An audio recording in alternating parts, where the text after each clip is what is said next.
కాళేశ్వరం అయిందన్నారు. ఆ మెదడు రంగరిచ్చి కట్టి పిండి చేసి వెనక్కి తిరిగి చూసేవరకల్లా కుప్పగూలింది అధ్యక్ష.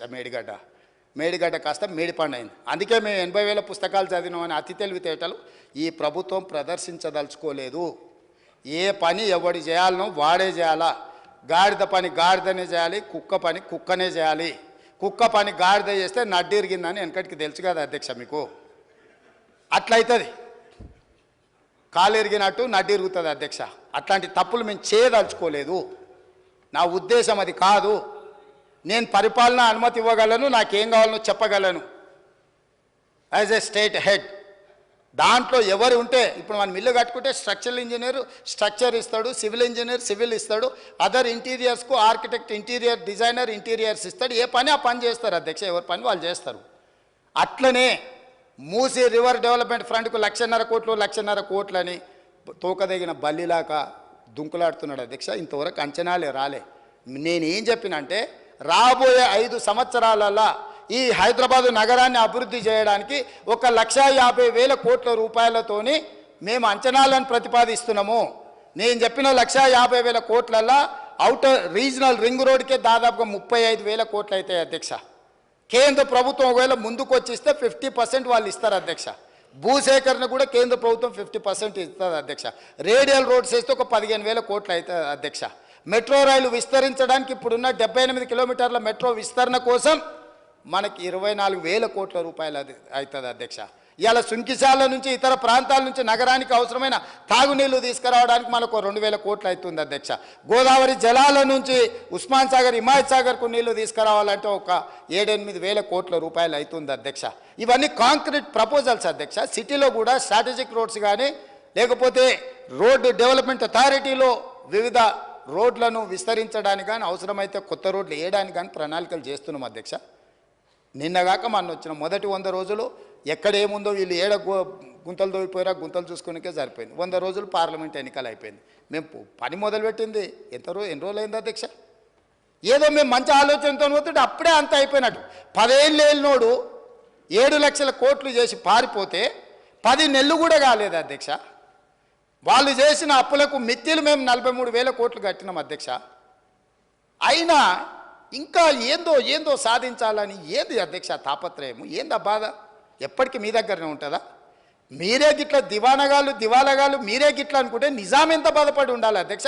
7 తరాలు ఏలిన 220 సంవత్సరాలు ఏలిన నిజాం నవాబు రాజ్యం పోతే ఎంత బాధపడి ఉండొచ్చు అధ్యక్ష. నిజాం నవాబులే ప్రజాస్వామ్యానికి తల ఒగ్గి ప్రజలకు ప్రభుత్వాలు ఇచ్చి భూములు ఇచ్చి వాళ్ళు కట్టినవే కదా అధ్యక్ష. ఇవాళ అసెంబ్లీ ముందరలోని అసెంబ్లీ ఎవరు కట్టిరు అధ్యక్ష? ఉస్మానియా యూనివర్సిటీ క్యాంపస్ ఎవరు కట్టినరు అధ్యక్ష? నిజాం కాలేజ్ ఎవరు కట్టినరు అధ్యక్ష? ఆలియా స్కూల్ గర్ల్స్ స్కూల్ ఎవరు కట్టినరు అధ్యక్ష? ఉస్మానియా హాస్పిటల్ ఎవరు కట్టినరు అధ్యక్ష? హైకోర్టు బిల్డింగ్ ఎవరు కట్టినరు అధ్యక్ష? అండర్ గ్రౌండ్ డ్రైనేజ్ ఎవరు కట్టినరు అధ్యక్ష? పురాణ పూల్ ఎవరు కట్టినరు అధ్యక్ష? ఇన్ని నిమ్స్, ఆర్థోపెడిక్, నీలోఫర్ హాస్పిటల్, జడ్జిఖానా, ఇట్లాంటి హాస్పిటల్ ఎవ్రీ స్పెషలైజేషన్ ఆర్థో కానీ గైనిక్ కానీ జనరల్ హాస్పిటల్ కానీ ఫీవర్ హాస్పిటల్ కానీ కోరెంటీ. ఇప్పుడు మీరు కోవిడ్ వచ్చినాక క్వారంటైన్ అంటారు అధ్యక్ష.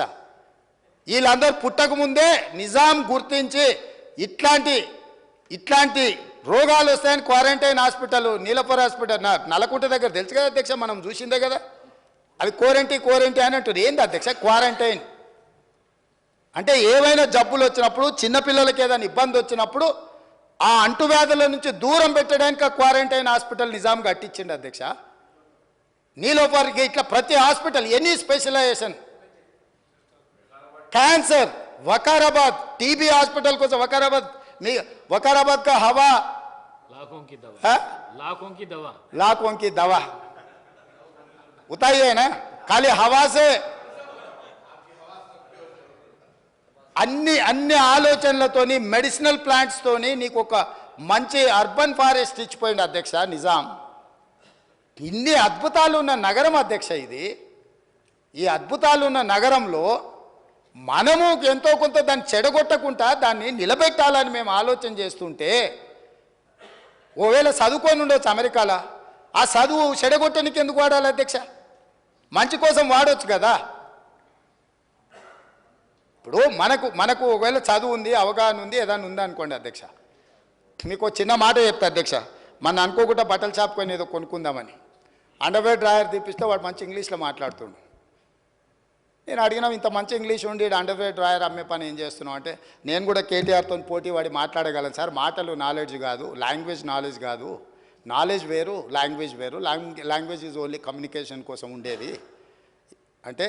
నీలాకి ఇంగ్లీష్ వచ్చిన వాళ్ళు ఇక్కడ హోటల్లో ఫుడ్ ఆర్డర్ తీసుకున్నటోడు ఆడికి పోతే నీలాగానే ఇంగ్లీష్ మాట్లాడతాడు ఉంటాడు. మేము ఎప్పుడైనా కొంచెం మంచి హోటల్కి పోతే వాడు వచ్చి మెనూ ఇచ్చేసి మంచి ఇంగ్లీష్లో మాట్లాడతాడు అధ్యక్ష. సో దాని మాత్రాన మంత్రి అవుతాడా? అవగాహన చెయ్యాలన్న ఉద్దేశము, ప్రజల ఆమోదం ఉంటే నాయకులం అవుతాం అధ్యక్ష.